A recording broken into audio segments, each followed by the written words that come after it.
Hello, YouTube family. Okay, so I'm driving from my mom's house, and I just had a tax session with her, starting to prepare her taxes, and I learned several things that I just didn't want to forget. So, the first one is, did you know that if you are 64 years or older, that you no longer qualify for the earned income credit, which a lot of people,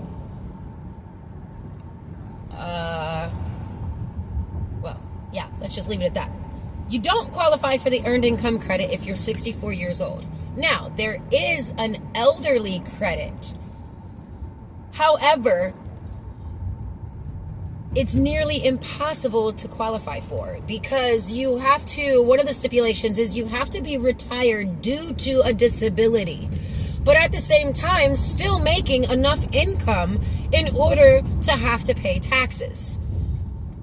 So like, what?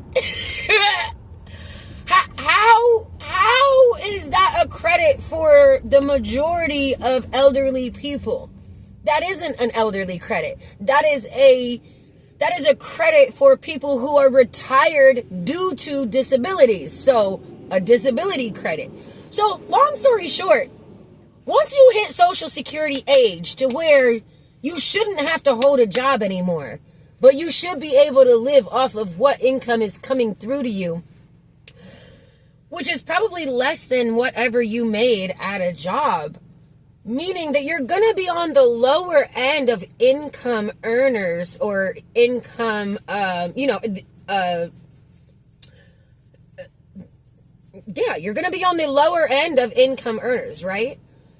So the lower end of income earners are exactly what the tax credits were supposedly created for.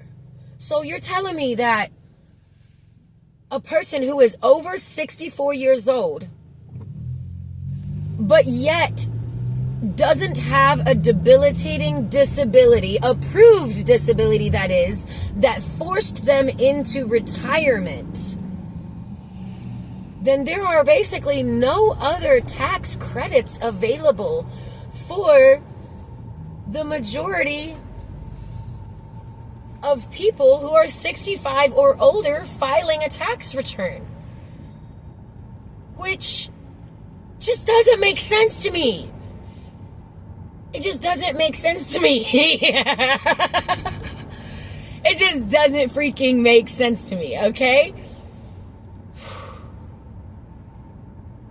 Anyway, man, that brings me back to thinking about that big tax hole loop I did a video on before about the DoorDash drivers and the Uber Eats drivers, and basically any driver for any type of third-party delivery service or rideshare program or anything like that.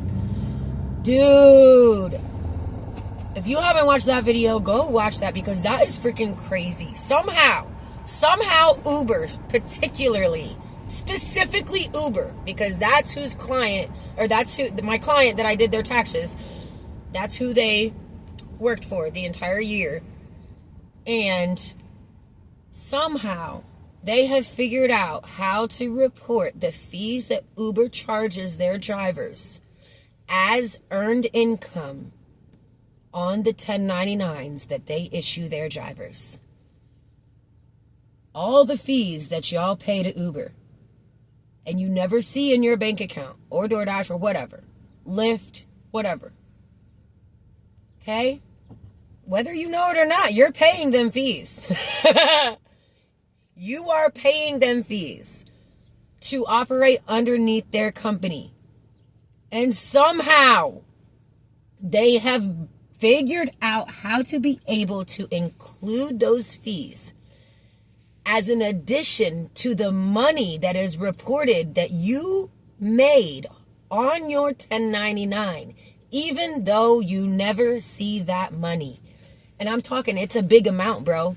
It's a big amount. The amounts that I dealt with on this particular tax return were $14,000 in supposedly earned income from Uber driving, right?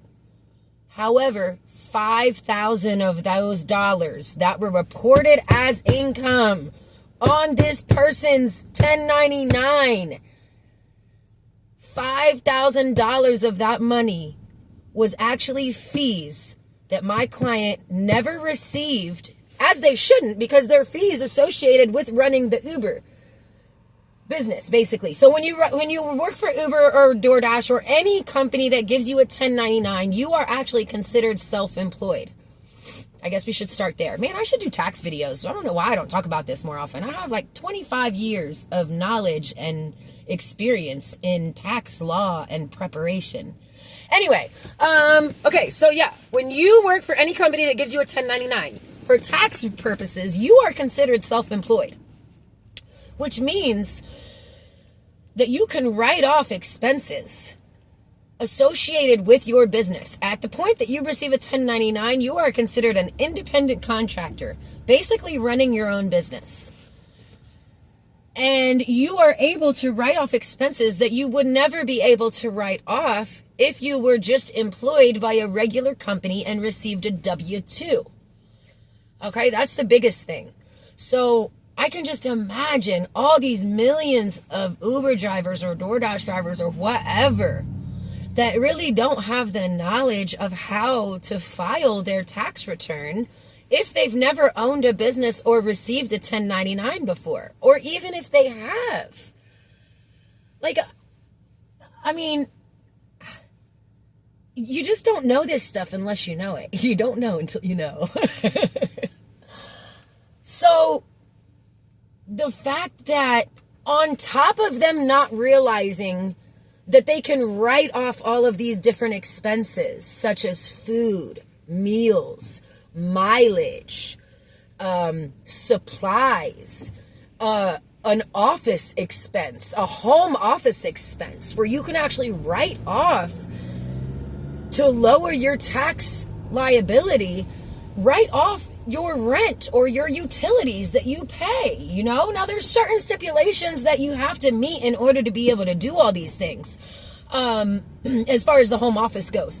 But, like, I'm sure there's plenty of drivers out there that don't realize that, hey, when they stop and grab lunch while they're out door dashing for 10 hours a day or whatever it may be, dude, you can write that money off on your taxes, which will then go against and counteract the money that you made in that business to where you don't have to pay taxes on it. Okay? And if you're not writing these things off, then you are paying more taxes than you are even legally responsible for. Okay? And your tax preparer is not really going to get in depth with you like this. They are trying to wham, bam, thank you, ma'am, tax returns out and do as little as possible with as little forms as possible and as little calculations as possible because that's just the way it goes, man. That's just the way the system works. So unless you have somebody that is emotionally invested, that cares about how much your refund is, or that cares that you are only paying the taxes that you are required to pay, which is going to be 1 in about 1 million of tax preparers if you don't know them personally. And even if you do know them personally, like, nobody really cares like I do. Nobody really, really does. Like, man, like, oh gosh, it's kind of hard to understand, and it's kind of hard to explain if you don't really understand the workings behind tax prep. Okay,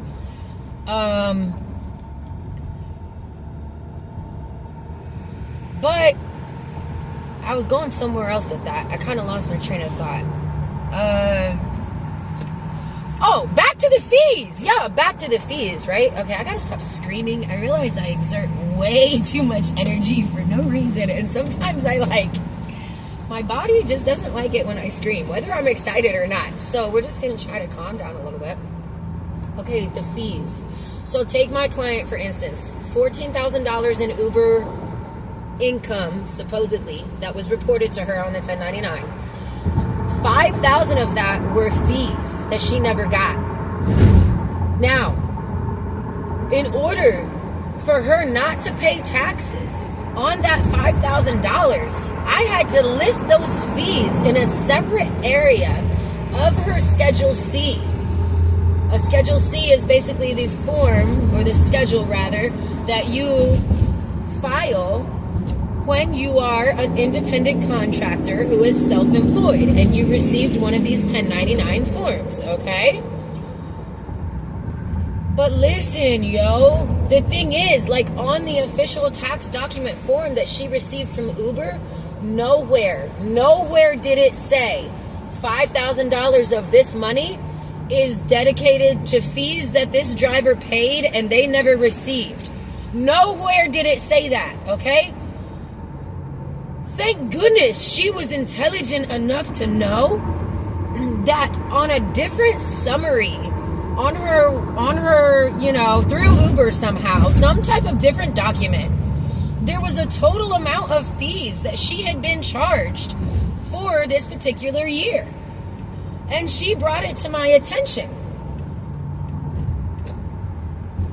Thank goodness she did, because I've never driven for Uber. So I've never seen the statements. I've never seen the pay stubs, if you will. They're not really pay stubs. They're really like income statements. But still, like, I don't exactly know how the workings of that business operates from a financial standpoint as being one of the drivers.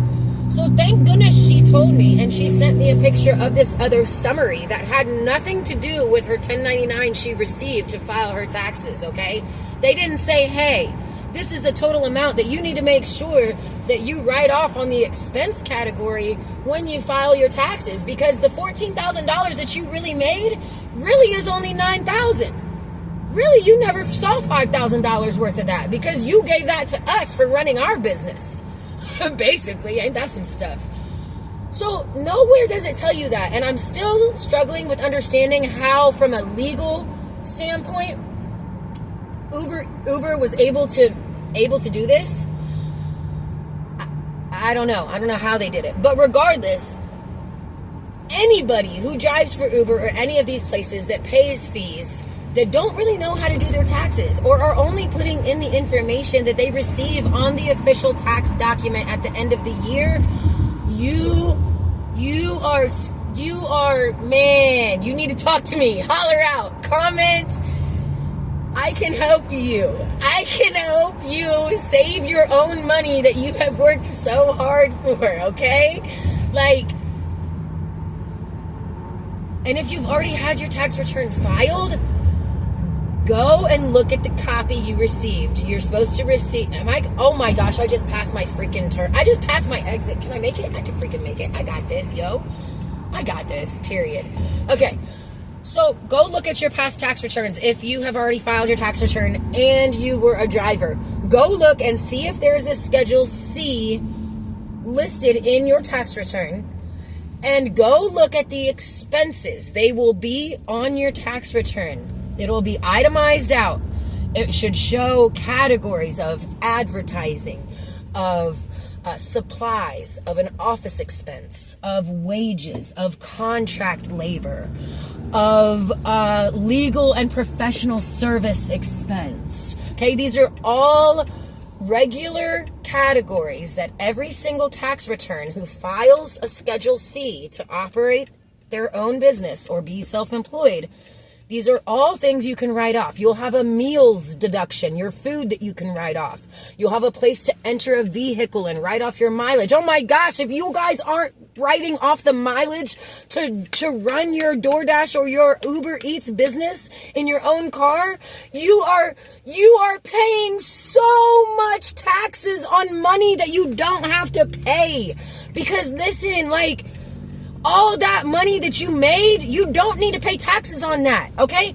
If you were just a regular W-2 employee, yes, you have to pay all taxes on that, okay? If you are a 1099 recipient, it opens up a plethora of ways to lower your taxable income. Your taxable income is basically your gross income for the year minus any deductions or expenses or anything that could lower it down to what you are actually taxed on, okay? And if you don't know these things and you just take that form to a preparer, H&R Black or wherever, or you have your friend do it, or you do it online yourself, because those software programs online make anybody think that they can file taxes, which they can. Truly, anybody can get on there and follow the directions and hit next and plug in the numbers, right? But where the difference comes from is the knowledge behind how the taxes are calculated and what types of income open up opportunities for you to be able to legally lower your taxable income. Okay? Man, I got goosebumps because I just want the world to know this. I just know once I figured this out a few months ago, because it was last tax year, 2024 tax year, that I just discovered this. I just know there are thousands of drivers in my own city, in Columbus, Ohio, thousands, maybe even tens of thousands of drivers.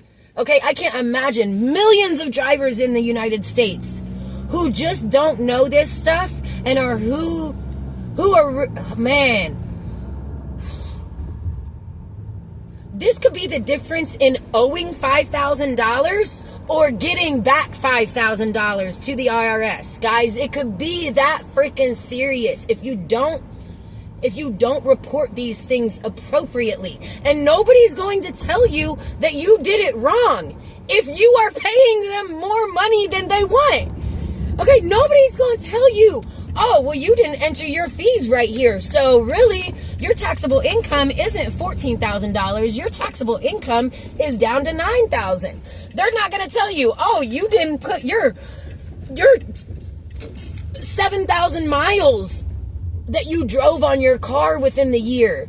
You didn't write that off on your refund. So that's going to lower your taxable income by another, $2,000, because you get a certain amount per mile on your car that you don't have to pay taxes on the money that you made. Guys, man, there's just so much stuff that I know and that I can help people and save your own money. And it's not anything shady. These are legitimate tax laws created to help us, okay?